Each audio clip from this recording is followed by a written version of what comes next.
ગુજરાતમાં સૂર્ય અને તેનું રૌદ્ર સ્વરૂપ ધારણ કરવામાં કરતા હાલ ગરમીની તેજ ગતિ અને ત્યારે આવતીકાલથી રાજકોટમાં સિઝન રેકોર્ડમાં સૌથી વધુ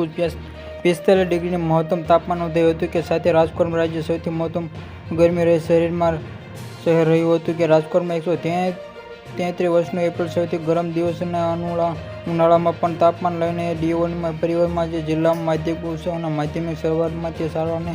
7 થી 11 કરવામાં આવે છે. જે શરૂઆતમાં સૌથી રાજકોટમાં ધનવતી કરવામાં આવેલા જે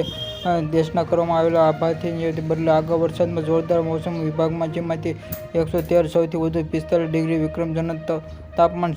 નોંધાયું છે કે જે 14/4 2017 નોંધાયેલા રેકોર્ડમાં આજે તૂટ્યો અને તેમાંથી કહેવામાં આવે છે કે અમદાવાદમાં, સુરતમાં, રાજકોટ, પોરબંદર, ભાવનગર જેવા દિશામાં જે ગાંધીનગર 8 જેટલા શહેરોમાં જે રહી રહેલા દેશ વિદેશમાં જે કરવામાં આવેલા જે હેરાન થયેલા ગયેલા અને અમદાવાદથી જેમાંથી 40 ડિગ્રી તાપમાન નથી મળતું બપોર પછીમાંથી અમદાવાદમાં જે કરવામાં આવેલ જેમાંથી સુરતમાં આજે પણ યલો જાહેરાત કરવામાં આવી છે કે જેમાંથી આ પોરબંદરમાં એલર્ટ કરવામાં આવેલ છે જે ગરમીનું જોરદાર પકડ્યું છે જેમાંથી તાપમાનના લઈને પવનો અમને હીટ એને લઈને જે મહત્તમ પડશે 10 એપ્રિલ હીટ અને ગરમીના કારણે જે અમદાવાદ 42 ડિગ્રી તાપમાનને લઈને જેમાંથી આવેલું જેમાંથી 44 સુરતમાં 39 ભુજમાં અને 43 ભાવનગર જે પોરબંદર 39